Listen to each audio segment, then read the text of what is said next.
Man, so how does it feel like just being so ridiculously good at your job? I love that you say that, but I mean, I don't feel that way. I feel like always I can do more, I can do better.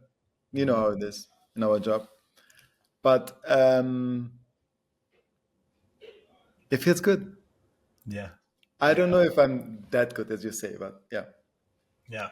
Yeah, I understand. I think it's probably maybe a good thing that you don't feel as good. I think hair is the type of thing that you can kind of always be chasing, you know, Yeah, um, to perfect it because it's kind of always changing too, right? exactly. Also, my neighbors. Also, I would say who defines what is great? Who Yeah. defines what is like good? Like it's Yeah. all like you think my work is great, but maybe your neighbor thinks my work is shit. Like I'm saying, if you are true to yourself and you like what you do, Yeah. then you are great, I think. Yeah. That's beautiful. Good way to put it. Yeah. Absolutely. I just have become such a fan of your work, and Thank you. especially your own photography, of your work is just so good. And I think it for me, it's like, I don't know whether Mustafa makes me want to do hair or quit hair more, but it's somewhere, Oh my god. Okay. it's somewhere right in between. And oftentimes I feel like I could run Lost Hairdressers completely off of just your work. No way. Come on. Well, I think because I think that your work really resonates with me. I really love it. Like, I love the way you capture your images. I love the sensibility you have when Yeah. you do hair. It's great. It's really great to me. Well, thank So you so much. I yeah, mean, this has a story. Now that you tell me this, this actually has a story why I started taking. Should I please. tell you this right away? Yeah, I mean, I know you sent me the question, but I was like, let's just talk, whatever. that's all I want. That's just like a vague idea of Yeah, how. yeah, yeah. And I also, yes, I made notes and stuff, but I love to talk like this. It's like Yes, perfect. better than writing something down. Um, so before I moved to New York, I was working for a hair salon. I was working at Tony and Guy in my beginnings. I know you know Tony and Guy probably. And then I stopped because I followed like kind of my mentor back then. His name is Adrian. He opened his own salon and he was also in love with like taking pictures. But back then I was like, why is he taking pictures? He's a hairstylist, like that makes no sense to me. And then at one point I'm like, now I know why he takes pictures. It's like you capture a thing that you did and it's like yours, like it's there Sure. and nobody can take that away from you. Anyway, I was working in Germany. I was the education director for Schwarzkopf. I was like doing so much. I worked basically from Monday to Sunday every day. I made good money. And then at one point, me and my wife, we decided to go to New York. And I basically quit everything, like literally everything, like no Schwarzkopf anymore, no hair salon, no clients. I left everything behind. And I thought it would be easy to me to Mhm. like, New York is big and people will love me there because I was like quite successful in Germany. But Around what year was this around? not too long ago, that was like 2015 Okay, cool. when we decided to go. In 2016, we moved completely like to New York, in the beginning of 2016. And then, yeah, it was like a year of struggling. My wife was working; she made good money. That was like I was really lucky with that because she was working for a tech company and the base was like in New York, so it's like perfect. But I didn't work at all. I basically was struggling to make connections because my English was like horrible. I didn't know anyone. No photographers, no stylists, nobody. Mhm. Um, and then I decided to purchase a camera. I bought a camera. I bought a doll head. Mhm. I bought some wigs. Or I made some wigs myself with like extensions and stuff. And I started to take pictures of them. And I really enjoyed the results. And I love to see the pictures. I printed them. I put them in my apartment. I put it in a book. Um, this is when I was assisting, people were asking me like, "Oh, are you the guy who takes the pictures of the doll heads?" I'm like, Mhm. Yes, so I was like, whoa, people love this. And then I started to take pictures all the time of everything. Like, then the next step was like getting models in my apartment to take pictures of them. The next step was getting a studio, inviting models in the studio, doing hair on them. And then this is how I got into taking pictures as well of my own stuff. And I think we as a hairstylists see hair completely different than other people, like than photographers or like clients. And then the only way to express yourself in the best way is if you capture the moments yourself, I think. Mhm. Yeah. Yeah. I And yeah, agree. we see every angle different, like a photographer takes a picture like this, but actually the hair looks better like this way. And you as a hairstylist on a job, you cannot be like, oh, can you actually turn the model to the side because it looks way better? You don't do that. How much do you feel that you going down that road of taking your own pictures helped to shape kind of what you've become, your style? That's a good question. The good thing is, how like film photography became a trend like a while ago, like maybe a few years ago, everybody was shooting film all of a sudden. I started to take pictures with film camera as well to see how it looks with a film camera. I started to develop it, see like the image, the results, and then when I work with photographers, my own first question was like, okay, what do you shoot? Do you shoot digital? Do you shoot film? Do you shoot daylight? Do you shoot? This is like very important thing because you can do the best hair in your mind. You do the best hair, and then you go on set and it looks like shit. Mhm. And I had that a lot of times where like I came home and I was like, I don't know, the pictures are not good. They're not Right. good Right. because whatever the photographer was shooting on film and I didn't see anything, and then it came out and it was like, wow, it doesn't look good. This is, I think, taking pictures helped me in a way to get in the mind of a photographer and see like what he sees through the lens. And that's how I like also um, think as a photographer, think as a hairstylist, think as a stylist. So I think it's very important to like um, have that mindset as well. Is that difficult on set because you don't always get to choose what photographer you work with, right? Yeah, it was very difficult. I mean, at some point, I think I'm at the point where either a photographer likes my work, what I do, and you know what I mean. Like you kind of find your own people, like your circle, in a way. Yeah. And then it's like you have like five photographers that you work with, and okay, you cannot do straight hair with this photographer. You have to do like some volume with this photographer. Like, I mean, but it was tricky though. Yes, I mean, Yeah. you see, a lot of times I did hair, and I was like, wow, it's so great. And like I got chills from of my own work. But then the photographer is like, nah, the hair doesn't work. I'm like, Mm. all In- right, you yeah. know. Right. Huh. Um, do because you've become so good at documenting your own work, your own style, like all these just beautiful photos, these beautiful silhouettes of hair. Has it shaped the kind of work that is coming to you? Uh, to be honest, no, I got more like commercial jobs. It's Oh, weird. Like the big clients, the big names, they book you because of your creativity, but then at the end they want a ponytail. Like, right. and I'm not saying no to those. It's like easy, you know what I mean? Yeah, that I way. mean, wait, I'm not saying easy to a ponytail. I'm still struggling with a beautiful ponytail. Forever. But weirdly, I mean, yes, look on editorials, yes. Like people request me because they want something uh, like I would say crazy or like wild, like wigs, Hmm.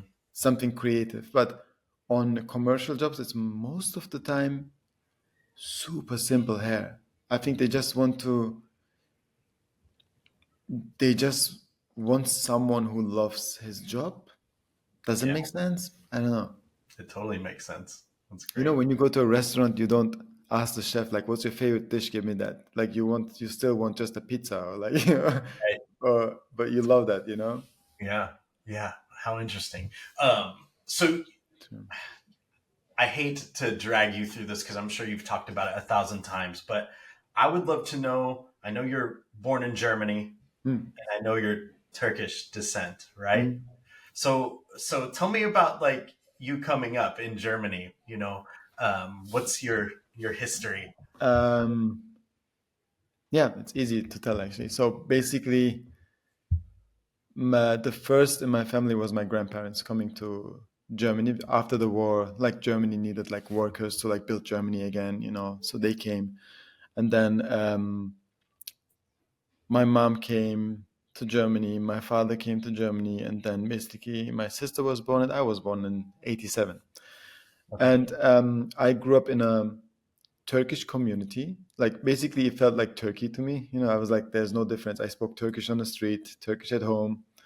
My first German speaking time was like in kindergarten. I was like, what language are they speaking? You know, like what is this? Yeah. And so Uh, what city was this in? Where this were you? was it's called Geislingen, and this is like close to Stuttgart. Got it. You know, where Okay. Mercedes Benz and Porsche and all the car companies. It's very industrial actually. Okay. Very small, very like limiting, very. But back then you don't know. Like when you're a child, everything is big for you. You know, like. But looking back, it was like very very small, you know. I just basically lived on that one street where all the Turkish people are. Yeah. And maybe there was like one Italian guy and a Russian guy that were my friends. And my first German friend I had when I was 15, I think. Like, Hmm. so it's crazy. Anyway, I liked growing up like this though. So it was kind of I feel like in New York, you know, New York you have all the people as well. Like it's like I live in a Polish neighborhood and I love that, you know. Absolutely. Um, But what was the question again? I was just I know that your history Yeah, is it's colorful to say the yeah, least. yeah, So I know you grew up in Germany to Turkish parents, yeah, and your mom was a hairdresser, right? yeah, yeah, yeah, yeah. Yeah. Now, so did you say that Oh your yeah. grandparents came over from Turkey or your parents? I can't remember. So first my mom's dad came Okay. just by himself to like work, and then he went back, brought his whole family. My mom was like 12 back then, I and when see. my mom was 18, my father was already in love with my mom. So my father came to study. He came to Germany to like basically marry my mom when they Mhm. were like super young, and then yeah, and then my sister was born, and then I was born after a while. Wow. Okay. So, So and your mom was she already doing hair in Turkey? he, no, she No. was 12 years old when she, that's a good question. She was 12 when she came to Germany. Then she went to school for 4 years, only 4 years, because that's like enough to learn like a little bit of the language. And then she started to work in a salon. Okay. Yes. So Hmm. when she was 16, 17, I guess. Yeah. Yeah. Did it seem like, Um, yeah, go ahead. Sorry. yeah, no, no. This is like when I went to school. Actually, I think you sent me a question about like who were you in school or like something like, oh, what were you Yeah. in school or Yeah. something like that. I like that question because I like had to think about it. I'm like, wait, who was I in school? And Uh-huh. I just remembered today. Um, so I was again. I think I was the one who got along with everyone in a way. So there was like always groups. You know, like you have like the groups of uh, immigrants, the group of like German people, the group of like kind of the smokers and like the drinkers. You know, like it was always like a lot of groups, but I was getting along with all of them, you Hmm. know? And we had like one guy in the class. Oh my God, I wonder if he still knows me or if I know him. His name, I forgot him. Anyway, he was very like gothic, you know, he's like always dressed black, makeup, full white face with like gelled hair spiked up, and everybody was scared of him. But I was the only one who was talking to him. I went to his place. I'm like, hey, why are you like this? Tell me why are you like this? You know, I was always interested in people, and I think that was my strength back then because I was very curious. I wanted to learn, you know, like about people, about the history about them, you know. Hmm. Um, yeah. And when I was, sorry, I'm mixing up everything right now, but Oh, keep going. when I was little, because I have a son now, he goes to daycare, right? And he has a nanny as well. While we do this, the nanny is taking care of him, for instance. Nice. But back then there was no nanny. There was like neighbors. So my mom went to work to the salon. My father worked in a factory. My sister went to school, and I was at the neighbor's place. Like somebody. And when she was not available, it's the other neighbor. Or when they were not there, I had to go to the salon and wait for my mom like this. Like Yeah. watching her doing it. This is literally when I got in touch with hair the first time with I don't know how old I was, super young, but I was in the salon watching my mom Sure. having fun. Yeah. She was like smiling, like doing the Uh, roller. I remember this, doing the rollers and talking to the client, the smell of Elnet, like all the time. sure. Um, but back then I didn't know I want to do this job. I was like, wow, this is like a female thing, Hmm. I thought, because it was just like females in the salon. And my my father was in a factory. He did like forks and knives by his hand. He was like, what do you call Wow. that when you like? Like a blacksmith? Yeah, exactly. Yeah. Yeah. Okay. And Yeah. then Wow. Amazing. he came home like super tired, hands completely black, like dirty with like his blue overall. It was always like you see that part, and then you see my mom being happy. I'm Yeah. like, actually, what do I want? I want to be a woman. Yeah. Father, sit down. I have something to tell you. Exactly.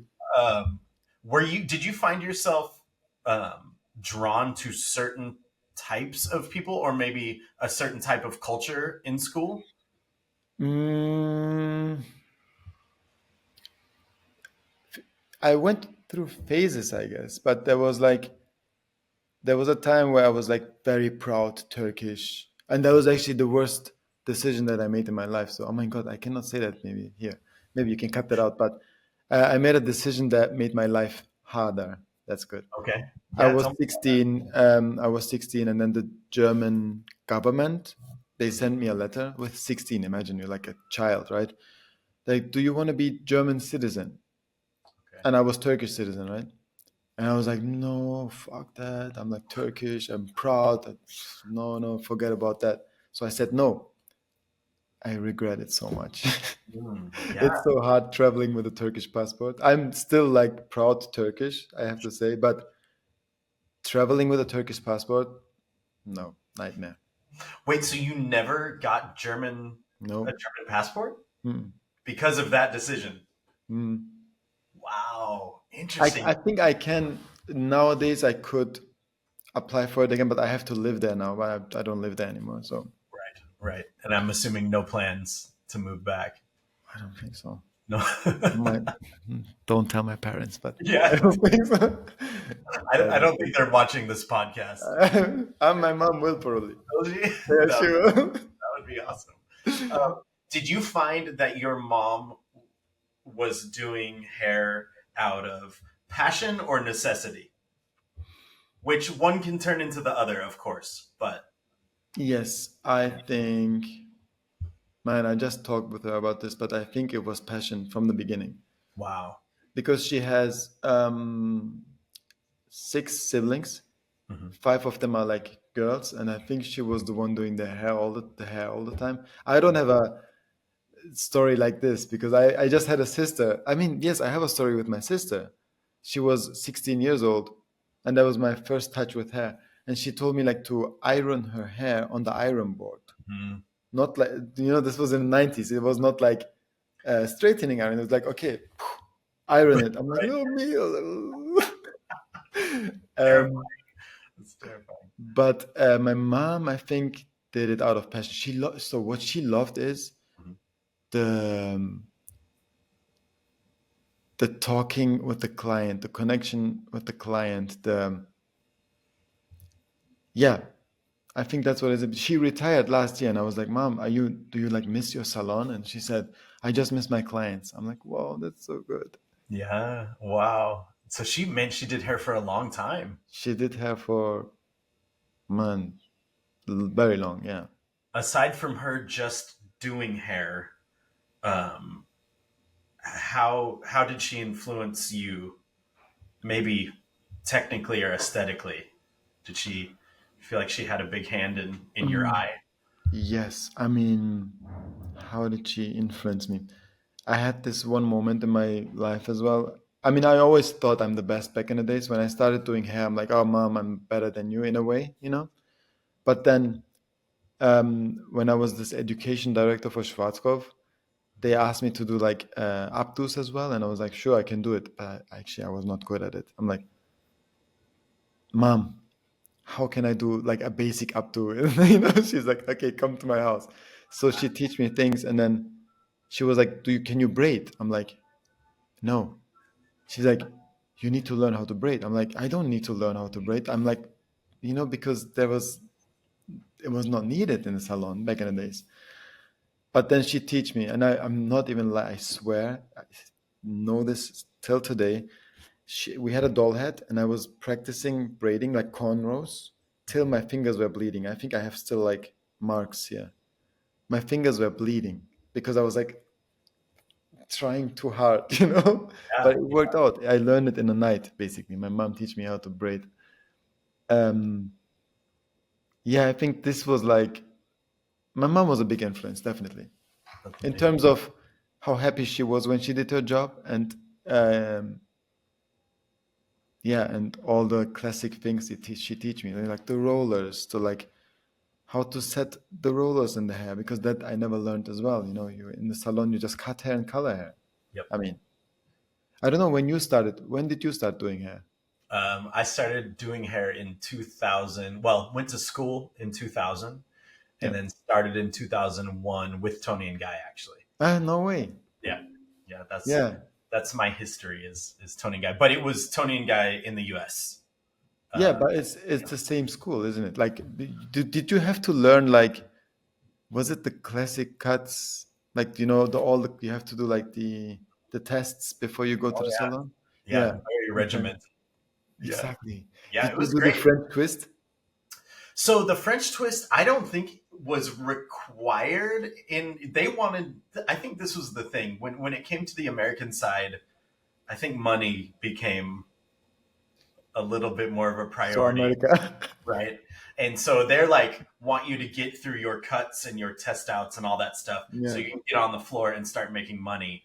And then dressing hair was kind of like if you're drawn to that, then we have what you need to do Yeah. that. But in the early 2000s and mid 2000s, it was all like flat ironing hair and Yeah, I know. creating the most texture Blowout possible. hairstyle. Yeah, yeah. And it really wasn't. I don't know. To me, looking back, like it was cutting hair. It wasn't really hairdressing, and I grew up in Texas, so in my perspective, then I didn't really know that I was missing this big part of it, Same. right? But then moving to Los Angeles, I quickly realized um, that styling was a really big part of the scenario. You couldn't just rely on your haircuts being technically accurate, and clean. It needed to I also be know. camera ready. I hate to say that, but when I cut hair, I don't cut like in a technique. I'm just like razoring the ends and like, like some layers and that's it. I mean, I think that's an evolution. I really do. Like I think that um, you started with your techniques, you got all that stuff. It's not that you don't know what it is or how to do it. yeah, Like you've true. gotten to a point where you can step outside of that and work visually. I remember I watched Christian do a haircut. In the He park. did a show in LA many years ago, and I watched him do a men's haircut. No sections. I don't even think he picked up the hair with his fingers at all. He's just grabbing bits of hair, and it was beautiful. I mean, I just watched it, and and I take sections always. Yeah, very like clean sections and stuff like that. But I think being able to just look at hair and know what it needs and where that weight is too heavy or whatever. I think it's great. I think you should be able to do both.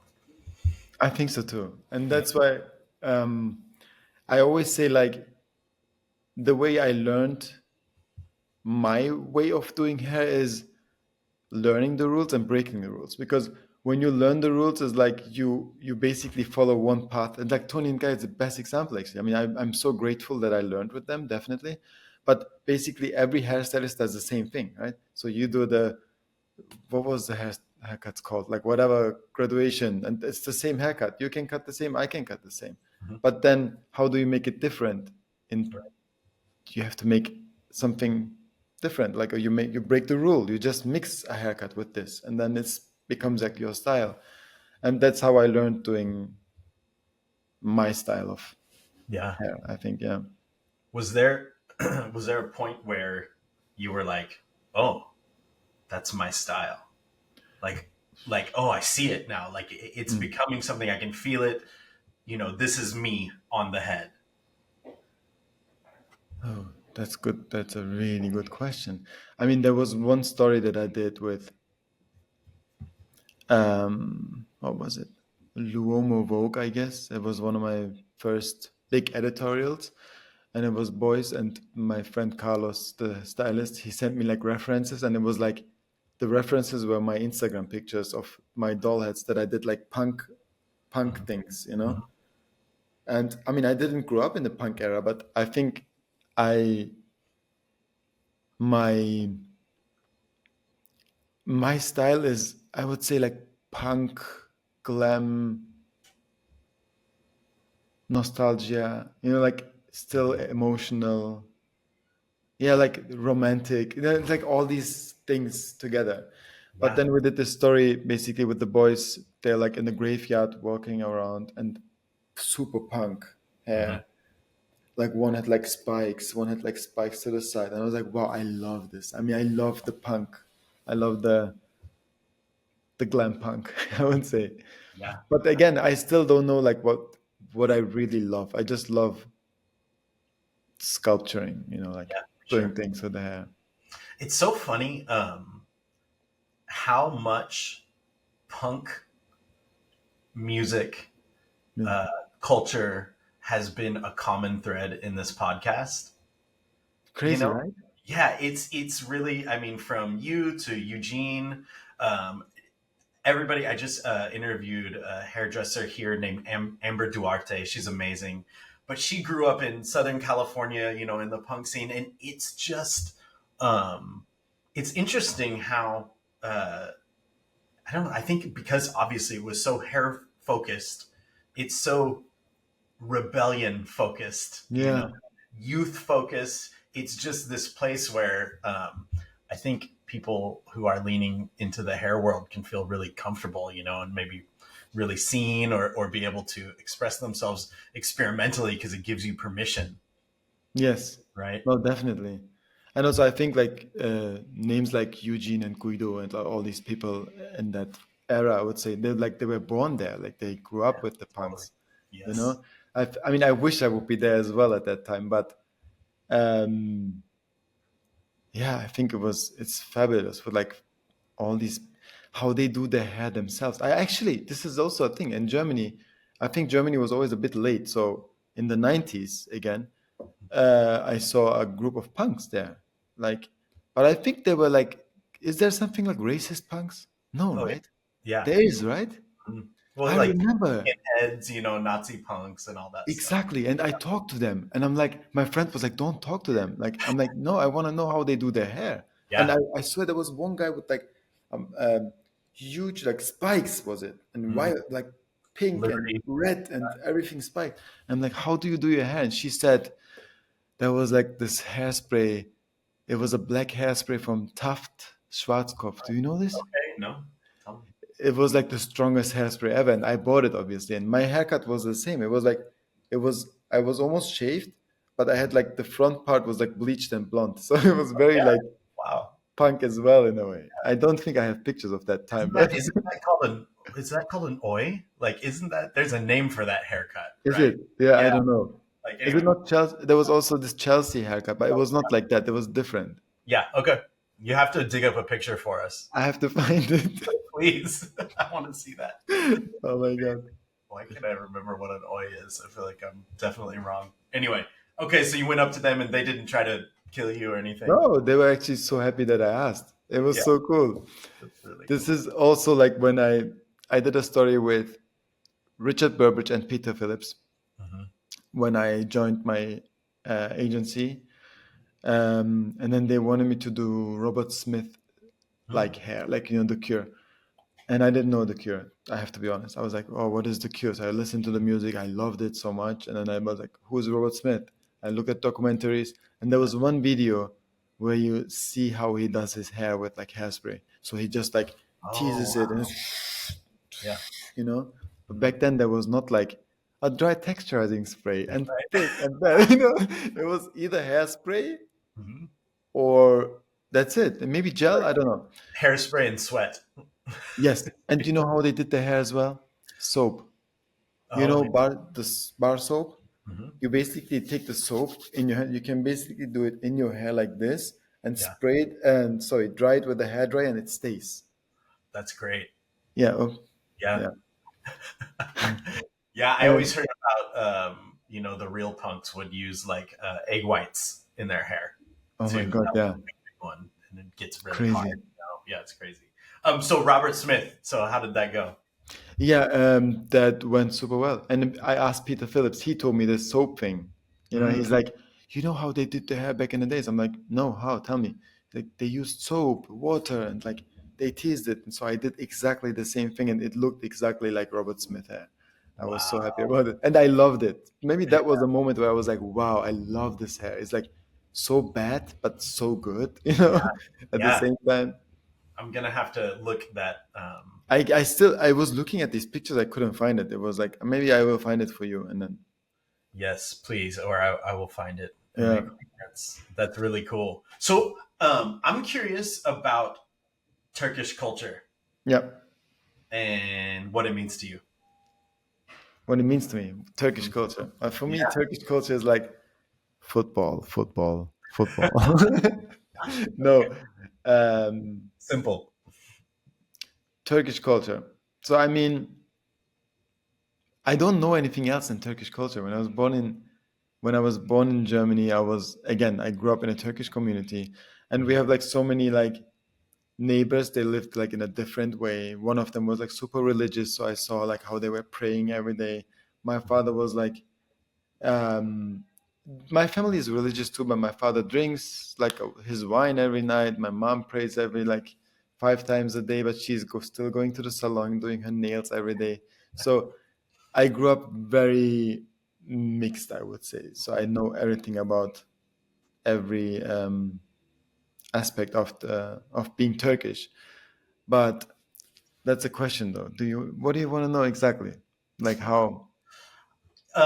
I don't know if I have an exact destination for it, but Yeah, I think I don't know. I find that when people grow up with such visceral influence in their life, yeah, even though you weren't there, I yeah, mean, your parents are from there.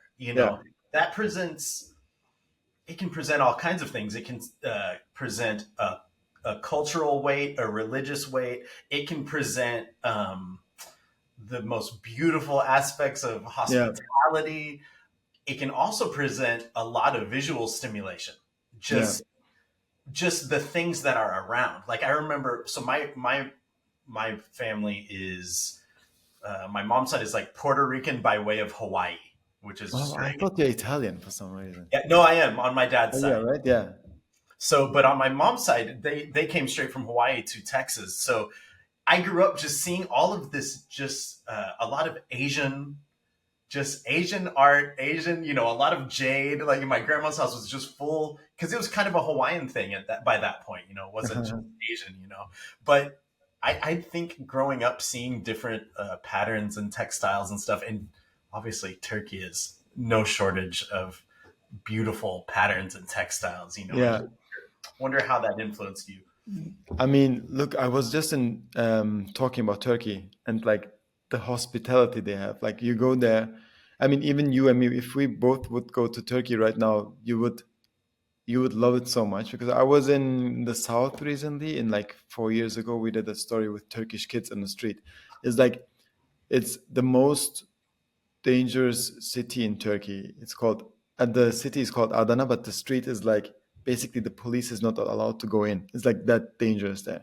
But we Okay. went in because we're Turkish, so it's like easy to go as a guy. You can go in there and talk to them, um, and all the families there, they were like, "Oh, where are you from?" I'm like, "Oh, I live in New York, but like we are here to like make a documentary about the kids here." And they're like, "Come to my house, have a tea, and let's talk." So it was like this. So I went to their house, we talked. The kid came in. I was like, "Oh, this guy looks cool. Let's do a story with him." So I did like his hair. We took a picture of him.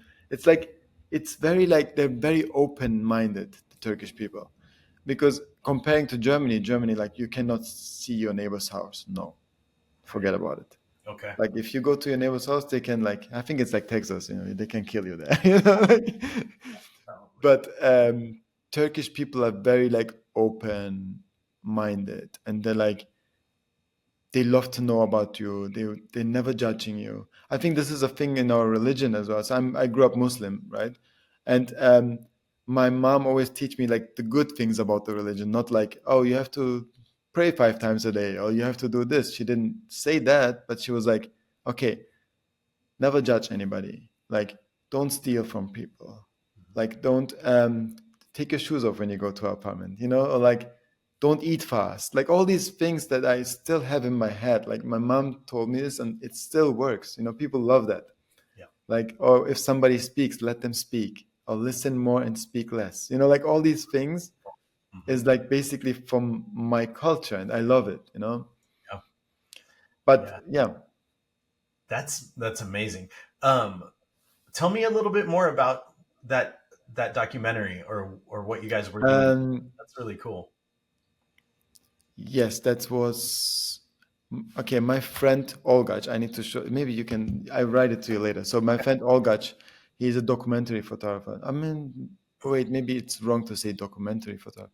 He does photography. Like photojournalism, maybe something like Yeah, that. exactly. But if you look up at his work, he's amazing. His name is Olgach Bozab, Turkish guy, Mhm. and he is. His pictures are very like again like storytelling funny in a way, but it looks very serious, you know. He has a picture of like people dressed in like, you know, those Muslim women who just you can see their eyes. I don't know what you call it, like burqas, like completely black, and there are Yes. like 10 of them Mhm. with like guns and stuff. Mhm. And then he told me that's actually just like his friends dressed like that, and they bought these guns in a toy store, you know, Wow. with like motorcycles. Wow. But the pictures are like amazing. You have to look I up bet. at his work. And he was like, we're both Turkish. Let's go to Turkey and make a story with these kids. Mhm. And that's what we did. And man, I don't remember what publication. Ah, it was Dazed for Dazed Oh, magazine. okay. Yes, exactly. It was really actually. I have to show you one picture. I know, like maybe you don't. Dazed. S- Yes. Oh my God. Okay, I forgot about this. It's Um, like yes. Oh, amazing. you know, So was this the boy that you were talking about? this was the boy. Yeah, Wow, that's so cool, man. he was That's like he wore this leopard tight top, yeah. and he was like, "Please don't like let me walk out like this. They will kill me on the street."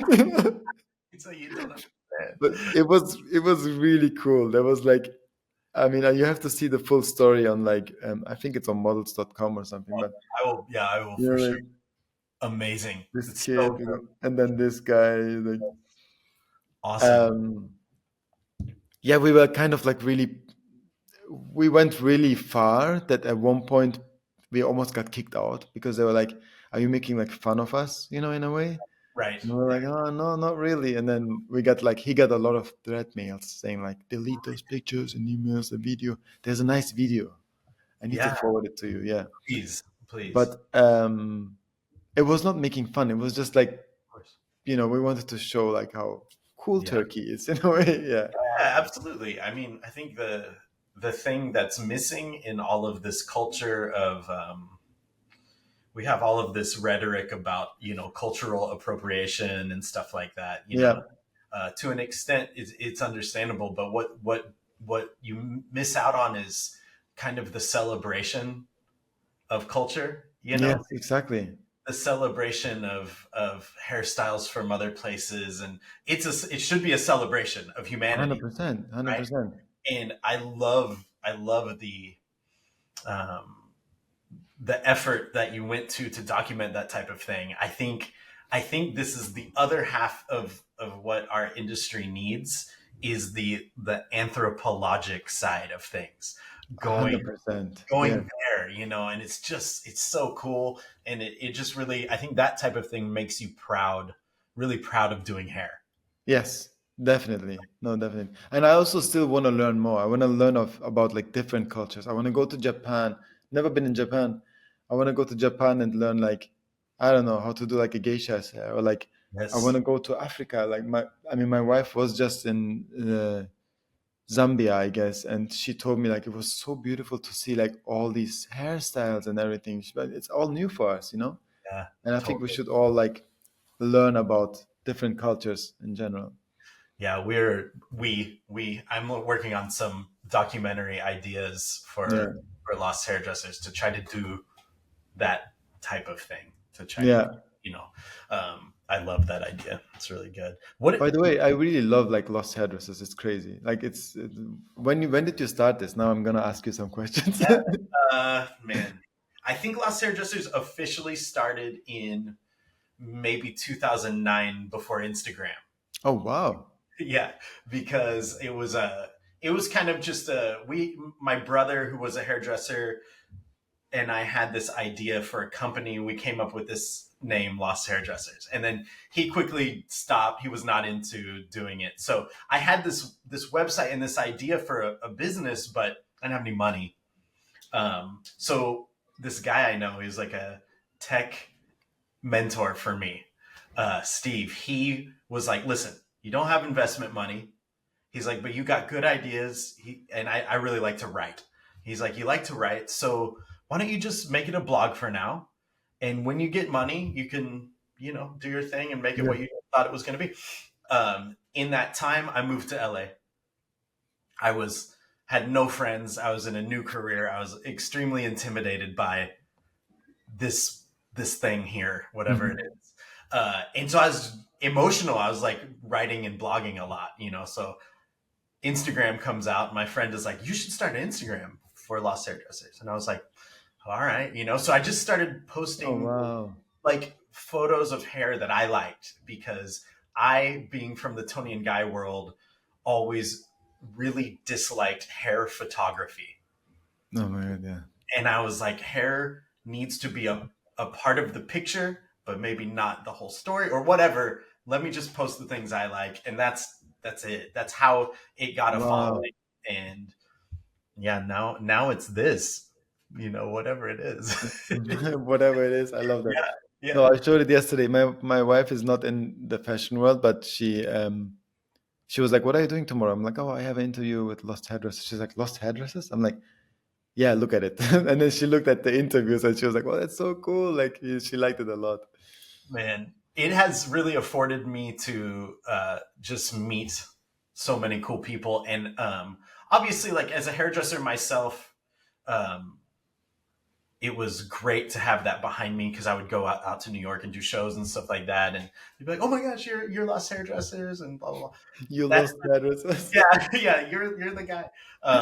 So that part was really cool, but it has, I don't know, it's given me like a really interesting platform to kind of like get to know people, get to know artists, right? We have a niche, and I get to focus on a niche of artists, and kind of bring people's stories to the forefront. That's my plan, When I first started, not a lot of other people were doing it. Now there's, plenty of other people doing it, There but is. I think so. I think you have like Anthony Moscolo did Infringe and stuff like that. I think that's kind of their goal. True. Um, but you know, it's not me. It's not my perspective. So you just have to continue. No, definitely. Yeah. I like this though. I like this. You know what you should do?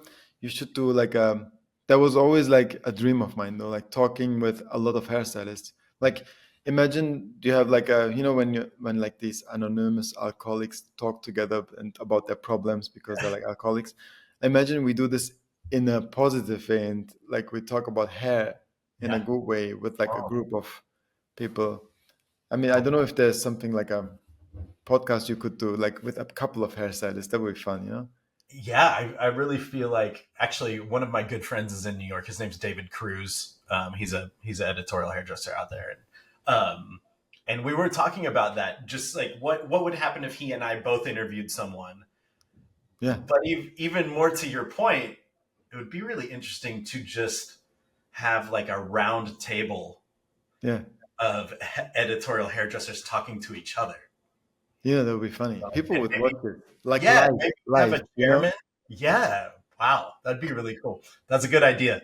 Yeah. Don't be mad at me if I steal it. No, no, go for it. You have a, you know more people than me, I guess. I don't know. I don't know. But yeah, Lost Hairdressers it's been really fun. It's been fun to do.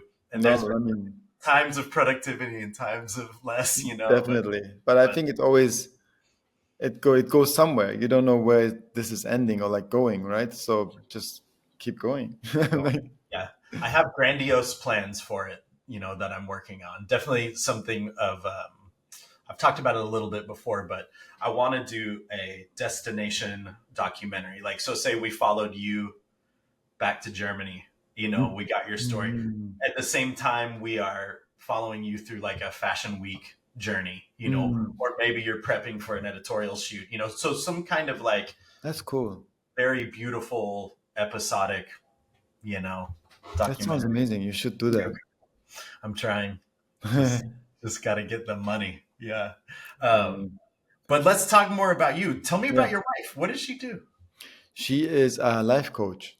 Okay. All So right. she used to work for a tech company, and after a while, she got bored. She hated her job. I don't want to say she hated her job, but she wanted a change. Yeah. And then when she quit her job, she got pregnant. Uh-huh. Basically, at the same time, she studied and stuff. So she became a coach, a life coach. Nice. First, it was like a female leadership coaching. Now she coaches like groups of people, like companies, and Amazing. yeah. Yeah, very cool. Is she German as well? She Or is like me actually, but she was born in Turkey, okay. came to Germany, and is a German citizen. She was clever when she was 16. Hmm. She became a German citizen, and I met her in Germany when I was 16, Yeah. 15. Oh, okay. Yeah, we're like high school sweethearts. Really? And did you Yeah. stay together the whole time? I mean, there's like always like on and offs, but I would say yes, like most of the time, yes. That's really cool. We married when I was 23, and that's been almost, yeah, for sure over 10 years. I don't want to say. That's really great. Did you always want to be a father?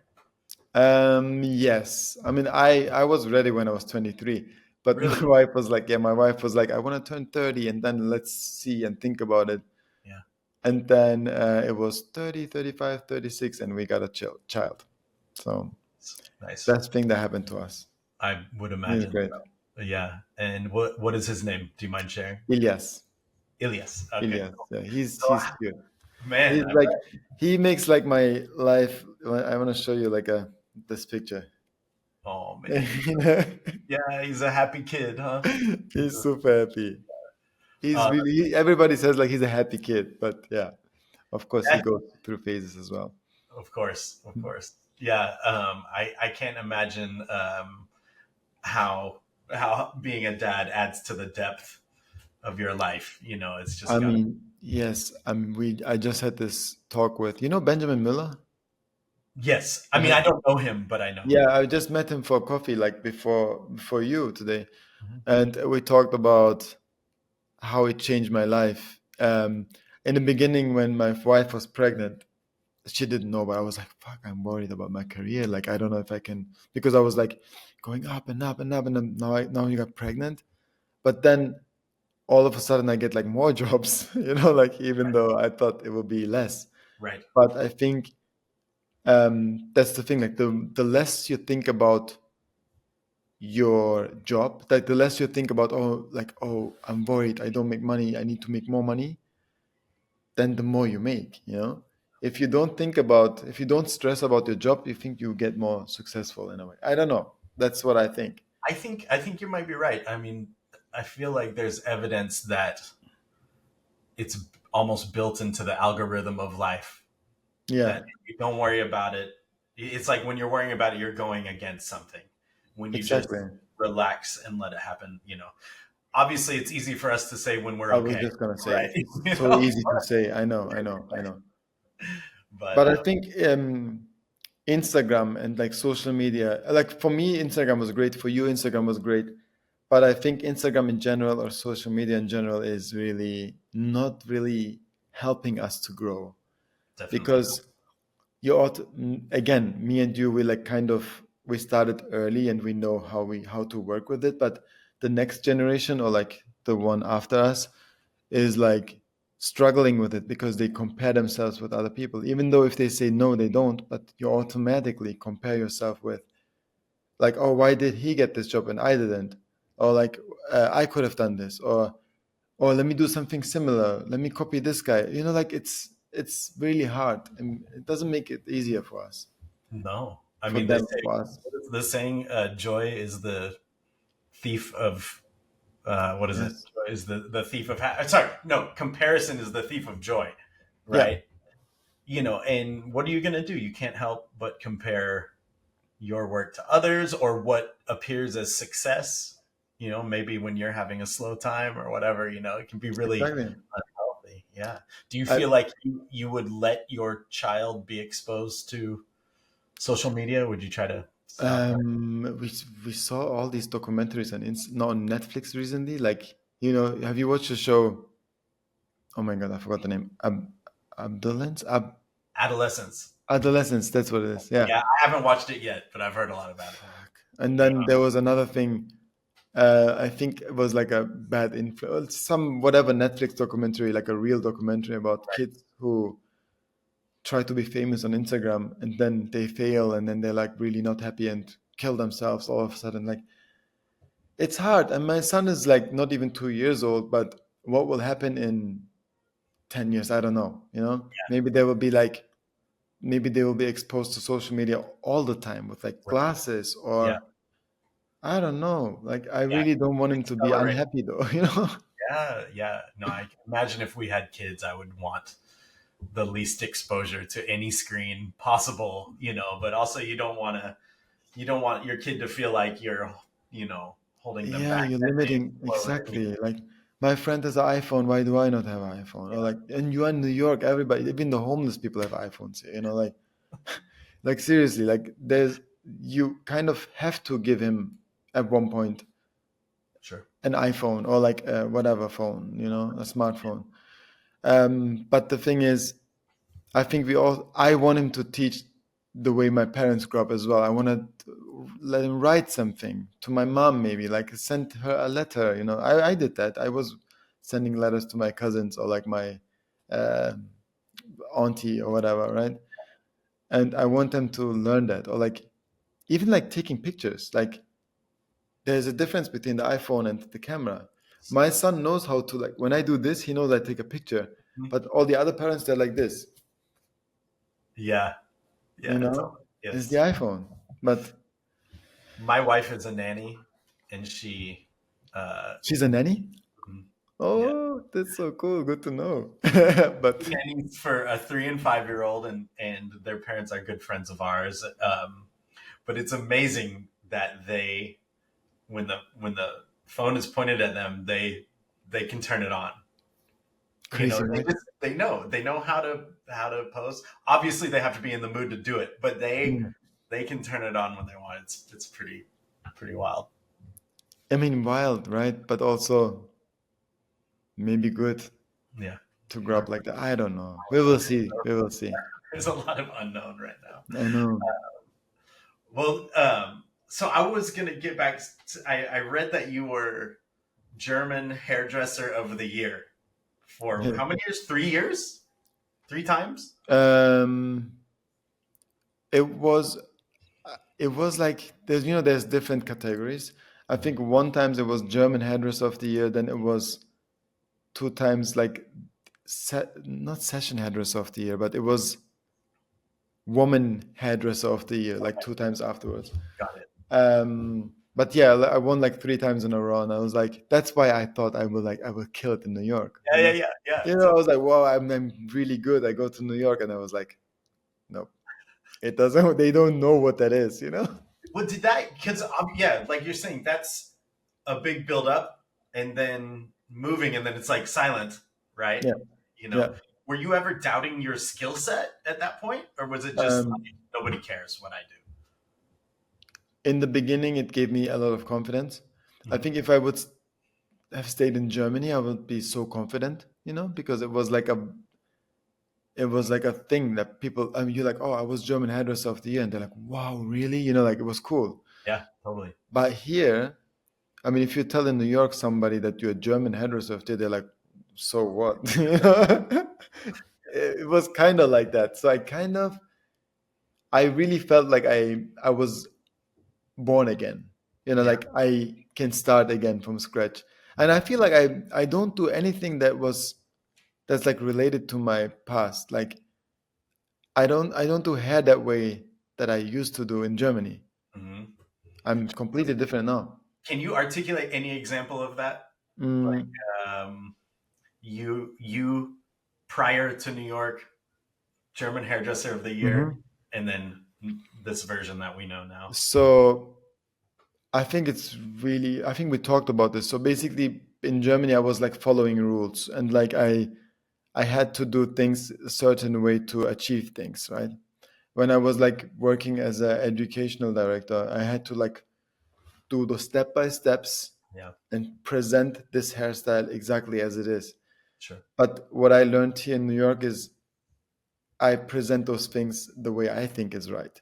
Yeah, And this was not working in Germany. So yeah. if I was doing like something that I was thinking it was right, they'd be like this, looking at the.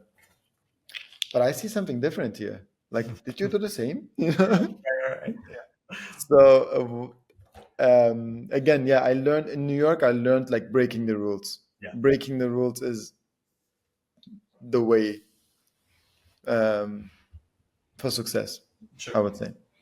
Tell me a bit about your I think your creative process. Like you have an idea, right?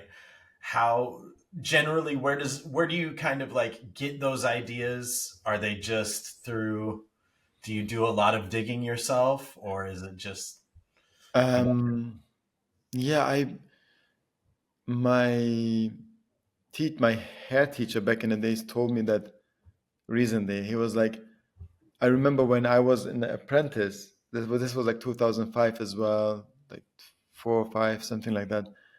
Everybody was like partying, and I was like staying longer in the salon to try some things. Or I was going home to my basement to do hair. I mean, I'm not even like, this is really true. I'm not even like making something up, but I was like going to my basement, locking the door and like trying things, like I made wigs myself because I didn't know that you can buy wigs back then. I was like, wigs is expensive. I tried to make it myself. I got some cheap extensions to take the wigs. Um, what was the question again? Just to yeah, go to the yeah. answer. I well just as maybe a first step in your creative process, Yeah. where do the ideas come from for you? Oh yeah, where did the ideas come from? Exactly. By doing things. Yeah, right. So this is why when COVID happened, I was kind of locked in the house, and I basically had a corner where I tried things out. I did like, I went back to the roots to New York. It was like, okay, let me get my doll heads again. Let me do some wigs. Let me take some pictures. And then it got like so many things in my apartment. My wife was like, you need a storage. Yeah. So I said, you know what? Forget about the storage. I get a studio. So I got a new small studio, and all my free time I went to the studio, even though I had nothing in my head, no ideas. I just went there, and I was just sitting and thinking. And then sometimes I got something in my hand, like, here, I did this today. Like, this is a metal thing I braided. And I think I'm gonna do like a hairstyle with this. I don't know, at some Yeah. point. Oh, Um, Sometimes it works out, sometimes it doesn't. I basically just try and try and try and like use materials, not hair. I yeah. sketch a lot. Yeah. I um I buy books, I buy used books. I look at like 1920s sketches from like Vogue when there was no photography, but people were sketching hair. And this is one of my biggest inspirations actually, like looking at old books. Do you know this artist Erte? Ayrton? Erte, right? There's a book somewhere here. Oh, this here. Look, I'm like exposing. This is the first time I'm telling someone. This is the first time I'm telling someone where my main ideas come from. I'm not even We, joking. we appreciate This it. guy. Oh, I see. Wow. Very cool. Okay. So this guy is a French, I think Polish origin, but French guy who was sketching things for like Harper's Bazaar, Vogue, all these covers when there was no photography, but like there's things like this in there. Yes. Yes. And Okay. then if you look at these pictures, I mean, now I gave you guys the name, you can look at it, and then you'll see like, oh, this is where he got his idea. It's basically copying as well, but from the 20s. Yeah, but Yeah, you copy, but it still is going to be you. yeah, yeah, yeah, There's no deletion of you. But you can definitely see. I think that's a really great reference, even just for composition. yeah, Composition, photograph, and how much space that the hair takes up in it. And it's yeah, it's great. yeah. You So it's a shared. lot of books, Yeah, amazing. At what historical books. at what point have you workshopped the idea enough that you're like, okay, I'm ready to call the model and photograph her? Oh, when you know what I did? When Instagram started to have this option to like see, you can like go to a location and see like where people are around. Like, no, how was it? People can tag themselves in certain locations. Yeah, Yeah, like a Google Earth type of thing. Is that what you? something. I think this. I don't do it anymore, but you can go on Instagram and see like a Google Earth, see like, oh, this person tagged herself in this coffee shop. And then I was looking through the pictures and looked at like cool faces, like kind of street casting in a way. And I messaged them directly saying like, hey, do you want a haircut or Nice, something? right? And then can I take a picture of you? And Yes, basically, I gave people haircuts in exchange. I got a picture. amazing. So this is how it started. And then I took pictures. And then at one point, I reached out to agencies and be like, hey, I'm taking pictures as well. I Yes, can take like 2 or 3 pictures for you for your portfolio. And then I would love to try something like a wig or something. And then one model tells the other model, and then this model tells this model, and then it became like a thing. So yeah. It's such a nice thing. It's yeah, so it's like the best thing ever, honestly, like because you can do whatever you want. No client is telling you beside of the model, nobody's telling you like, oh, I want this or I want that. I don't like this, like you're yeah. just pushing yourself. I think as because I'm now mostly in the salon, but You have um, your own salon, right? no, I did for a while. There was a Lost Hairdressers salon. There were two of them in There Dallas. was. It's insane. Yeah, that's a whole other story. But it's better to not have a salon. I think in life it's better not to have a salon. But some people do it really well. It was just I didn't live there. I don't live there, and I had partners, and it was just kind of it was a lot. But I do hair in a salon in LA here, and I just think it's the same with almost any other skill set. Um, if you document your own work, whether you're playing guitar or whether you're skateboarding, when you film yourself, when you document it, you just get better. You see you see what you're doing well or what you're doing wrong or what you'd like to change style wise. And I think that's good for hairdressers, whether they're in salon or not, but to play with hair pieces and go photograph it themselves. You know, Yes, that's the thing with you're right. And you asked me this question earlier as well, like how photography changed the way of how I do hair. So when I do hair and take pictures of it, most of the time till now, I like have to Photoshop. I'm like, oh wait, there's a hair in the face. I'm like, wait, I should have just like removed it with my finger. Or the shape is not right. I need to. I'm like, wait, I should have just done it in the beginning. So this is how you kind of grow and be like more perfect in the way you like the hair. And I Yeah. think that's when you learn how you learn to be on set as well. Like you'd be like, oh wait, before you take this picture, let me just fix this hair because I know you will edit it later. Like I don't want you to edit that. And Yeah. I think you're right. If we have this opportunity, the iPhone, like everybody has a phone, we should just take pictures of our own work and like try to play with it, like try to play with the filter and like Yes. like crop it or zoom in or like do something with it and think about what you could do better next time. Yeah. I invested in a Fujifilm camera, Which uh, one? the X Pro 3. It's so good. And I mean, I love taking photographs just of life. I just love, Yeah, and having this thing in your hand, like you were saying earlier, outside of your phone, it just makes you want to. They have it set up where you really are encouraged to use the viewfinder, yeah. and I think hairdressers should invest in cameras. You Uh, don't want to know how many cameras I have. Like every photographer, I'm like, okay, this is just on my table now. Okay, I'm yeah. not even joking. Okay, this is like this is a camera here, Mhm. Yep. and then I have another one here. Oh my God, there's this Oh, one small nice. one.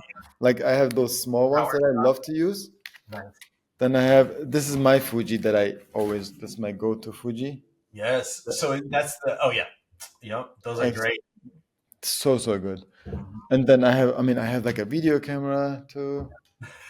And then I have this one, which is great.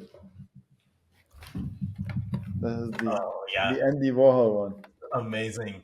Amazing. It's so good. So, when you have models in your studio, what do you reach for first?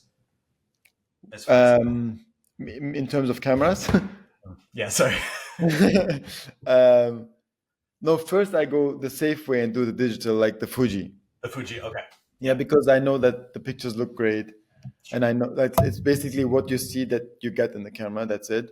yeah, And then if I do something that's very like sculptural or like very contrasty in a way, then I use like old cameras, cool, like even like small cameras like this, like yeah. um, My wife just found a pile of old, oh my little God, cameras like that. So I'm like, bring them back to LA. honestly, they're the best. I was Yeah, gonna say if I have pictures here of any models. No, I don't. You don't want to see these pictures. no problem. You can send them later if you want. Yeah.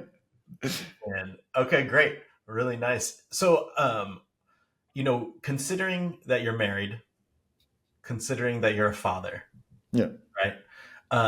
When it comes to your personal projects, such as the Give Me a Moment, Oh yeah. right? Um, First off, how do you prioritize? Not prioritize, I guess you wouldn't, well, you'd have to assign it some prominence, but how do you prioritize your creative work when you have so much that you have no choice but to attend to? Do you know what I mean? Meaning in terms of family and all Family these things. versus your project. Um, Maybe I have to reveal my new name of the book that I'm working on as well at the same time. It's tough, but the good thing is you always find a way. Sure. So we have a daycare going on, which is like from Monday to Friday, and it's always like from 8:30 to kind of 3:30 because my son is in daycare. My Yeah. wife is working from home, and the studio is like literally 2 blocks from the daycare. Nice. Meaning, if I don't have jobs, then I'm in the studio and I can create things, to talk with you and like talk with other things, right? Um, but then I'm really focusing. The first thing I do in the studio is talking about my day. I meditate first. I do like this transcendental meditation. I don't know if you heard about that. I start with that in the morning, and then I just think first. I'm like, okay, what should I do? What should I work on? Sometimes I have like many projects going on at the same time, but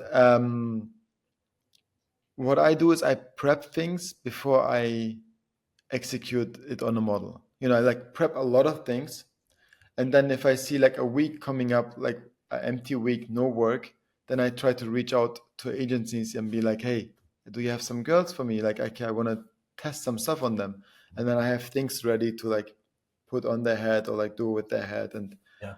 um but again, this is the only time frame that I have. It's like 8:30 to 3:30. And I think this will be the name of my new book as well, called like 8:30 3:30.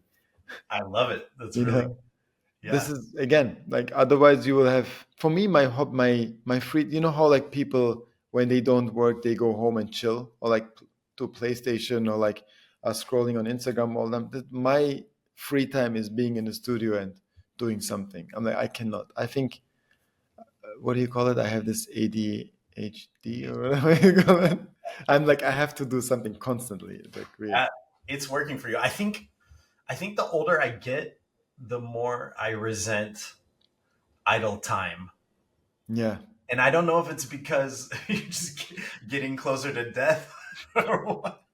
But like I Come on. Like if we are, if my wife and I are watching TV, like I have to be, like practicing. I play guitar, so I need to be learning something, or else it feels like an absolute waste of time. But sometimes you need to turn off, and maybe that's where the transcendental meditation comes in for you. no, exactly. I just started that, to be honest. Like the meditation, my wife was recommending it to me, and she was like, I never believed in. I believe in like closing your eyes and like just go to your body and listen to you. And this is basically what TM does, And it's very important to have me time.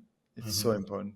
But I have to say, my wife also, like after 9 p.m., I have to be with her, sit on the couch and watch like a Yeah, documentary. yeah, totally. Otherwise, you don't have a good relationship. Yeah, quality time. You have to do it. It is quality time, yes. And in the morning, it's my son and me. Like from 6 a.m. to like daycare time, it's like just me and him. That's cool. It's good. It's great. That's amazing. So how did tell me, because you just revealed, the possible name, the working title of your new Yeah. book. But how did Give Me a Moment come about? It was pretty simple. So when I started doing models, I became so basically how I got into the models first is like, I mean, I was on jobs and I always had like a camera with me, like whatever camera, all these cameras here. I'm like, oh, can I take a picture like somewhere in the corner of your hair? Like so I took a picture and then I showed it to them and I'm like, hey, do you mind coming to my studio next week? Let's do some hair story. Yeah. And then this is how it started. And then there was one girl that I work with a lot, and she's still my friend, Chloe. Hmm. Her name is Chloe Mango on Instagram. She's really, really cute Asian girl. And we did. I think you will remember when I tell you the picture was she had like a balloon hair. Uh-huh. Wait, I have to show I, you. I think I know exactly what. One second. Yeah, please. Uh, where is it?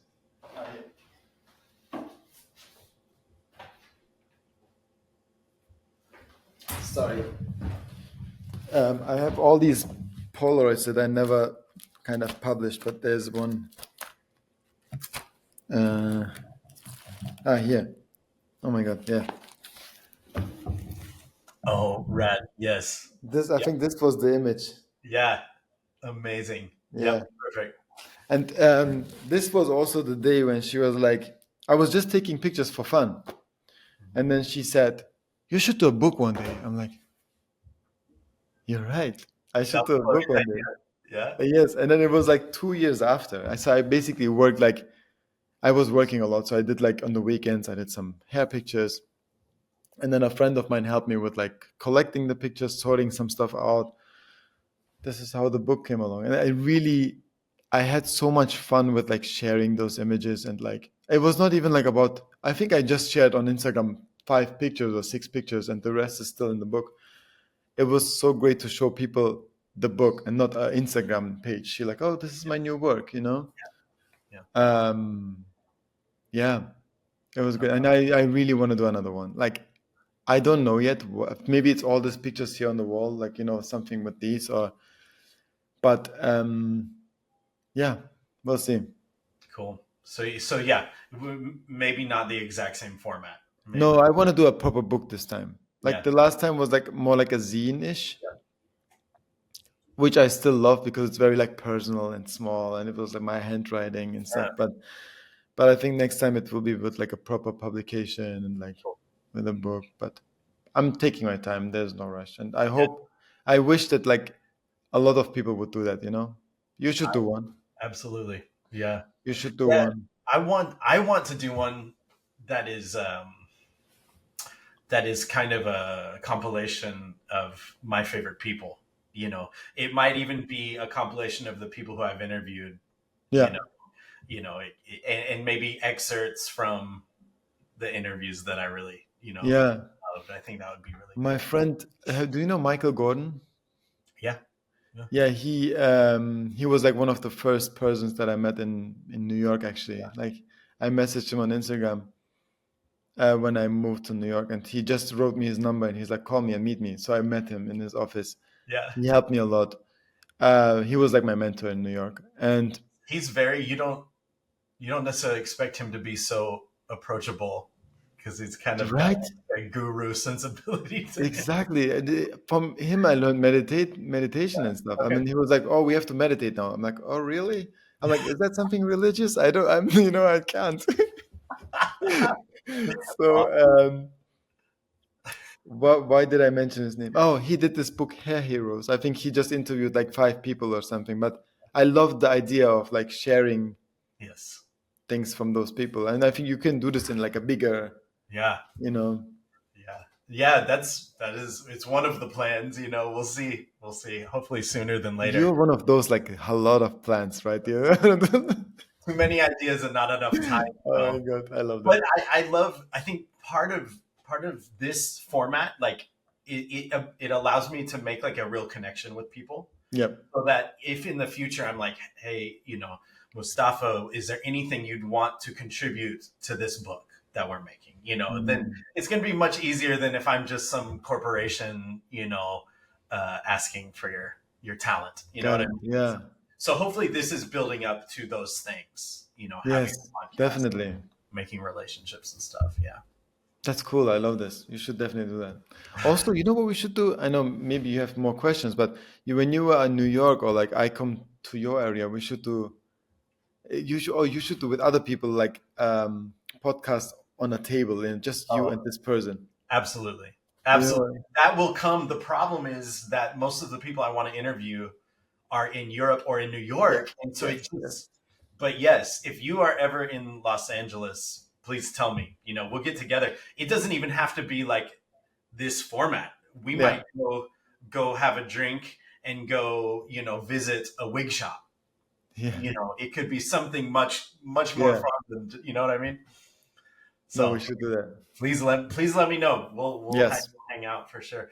Um, I wanted to talk to you a little bit about your agency Yep. and how you got to them and how much it matters who's representing you. Um, yes, definitely. So You I so was, yeah, you're with Art tell and me. Commerce now? Yep. Like, yeah. Okay. Okay. Sorry. Continue.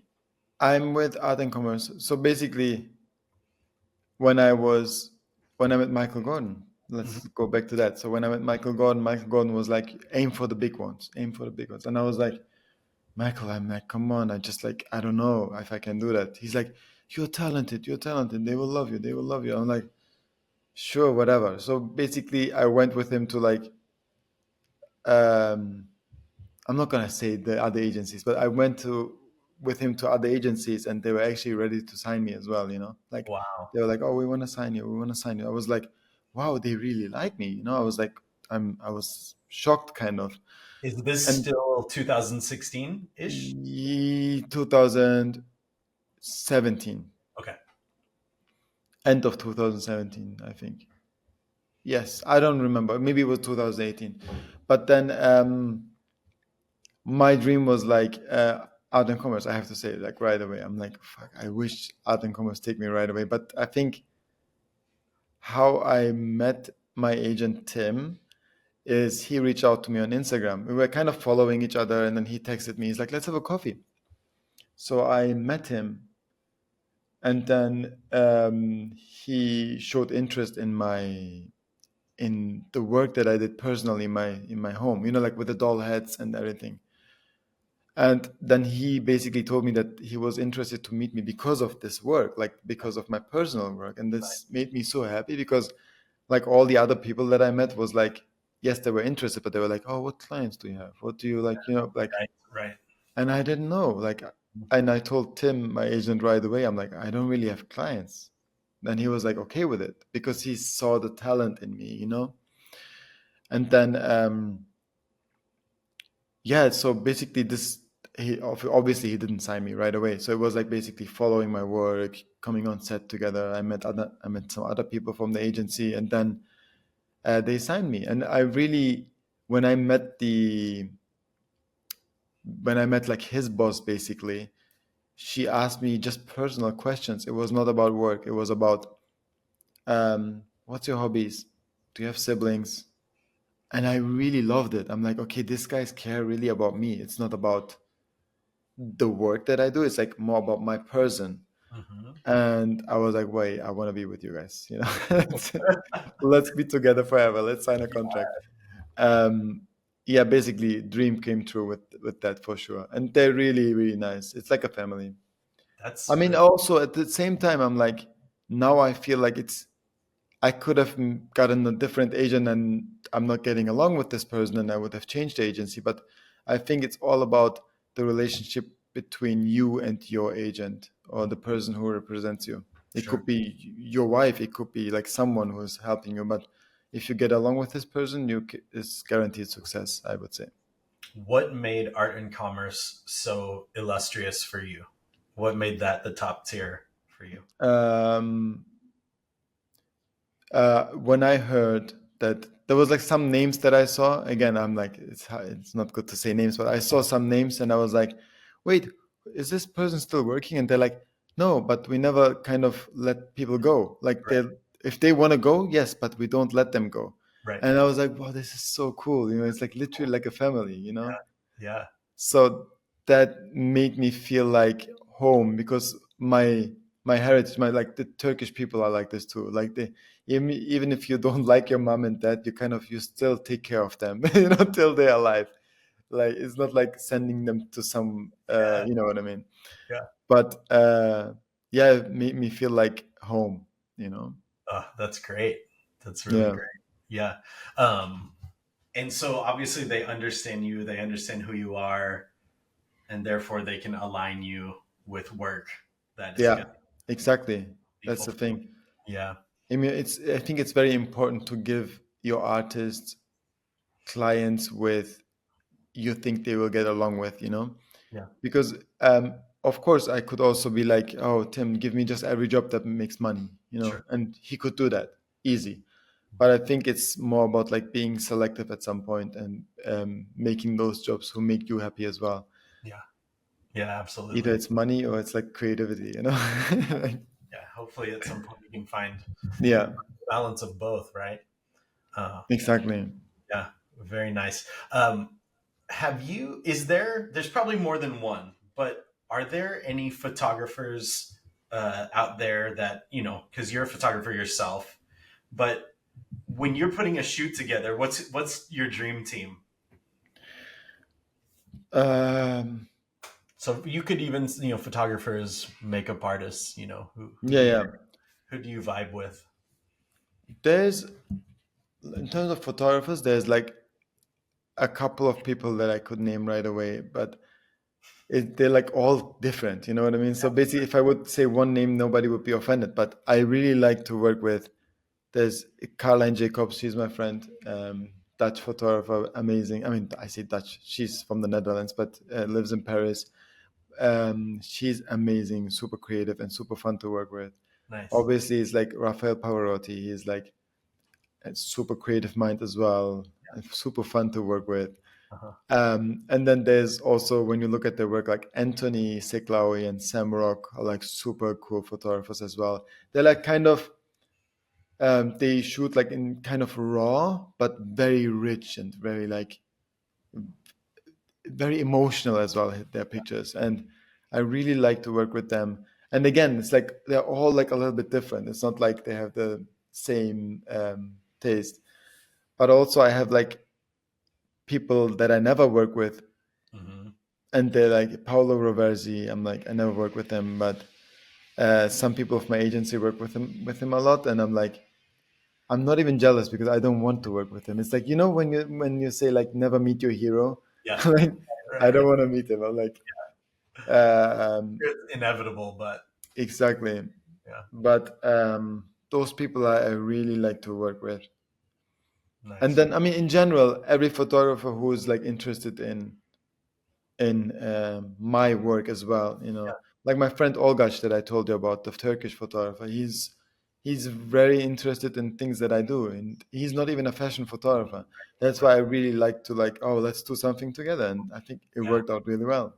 yeah. Or Are there particular photographers that perhaps push you or pull something out of you mm, that you don't easily access without them? good question. I think there was a thing with Rafael Pavarotti Hmm. when we worked with Rihanna. We had this, but when he told me it was Rihanna the talent, and we do for Perfect Magazine, we basically for 2 weeks we were sharing references, and I had like my wall, like this wall in the back was full of pictures with references, Hmm.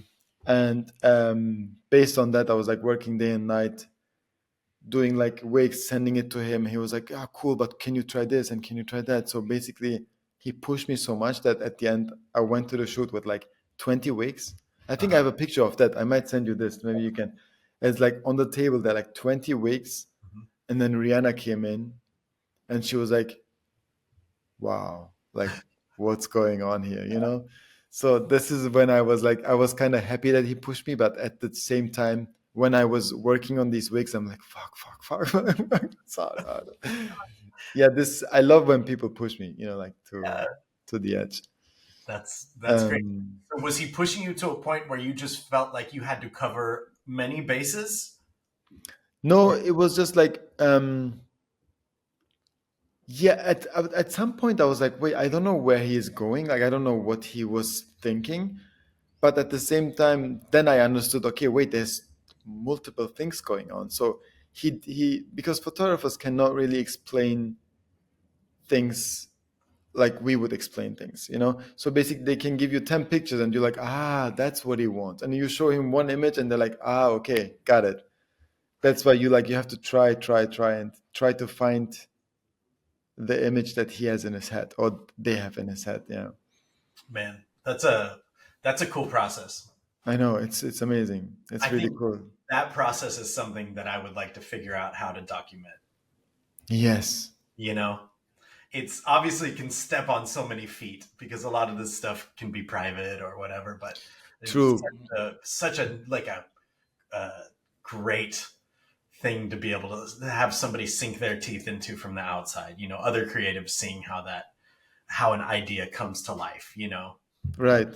yeah, it's really cool. No, definitely. But I think that this should be, I think in general, we as hair or makeup or whatever artists, we have to share more and like Hmm. show people the process in terms, besides, like, you know, like my mom used to say, and I hope she's not blaming me for telling this here, but my mom used to say, don't tell your secrets to anyone. I'm like, Mom, come on, like, I have to. Like, there's no way I should keep.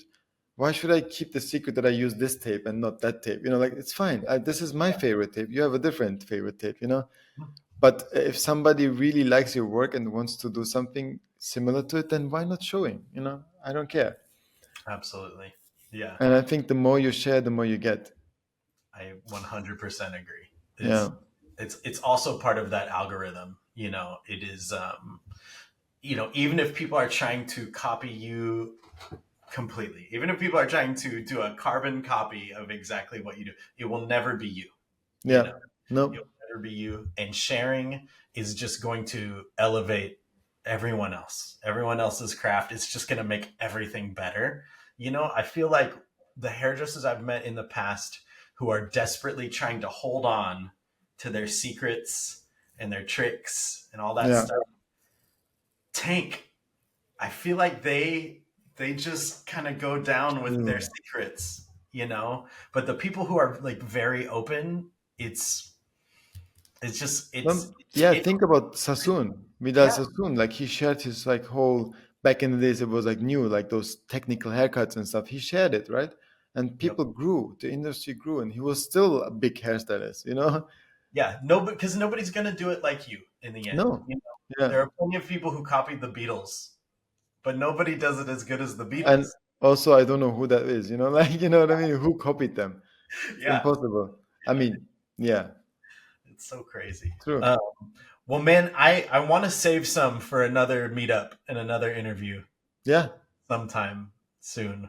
Hopefully, do you make it to LA very much? Yeah, I do. Actually, I was almost about to go tomorrow, but I said no to a job. Okay, okay. Well, please, if you ever are coming and you feel like you're gonna have any free time, Yeah. let me know. You know, and we'll Yeah, I'll hang out. definitely.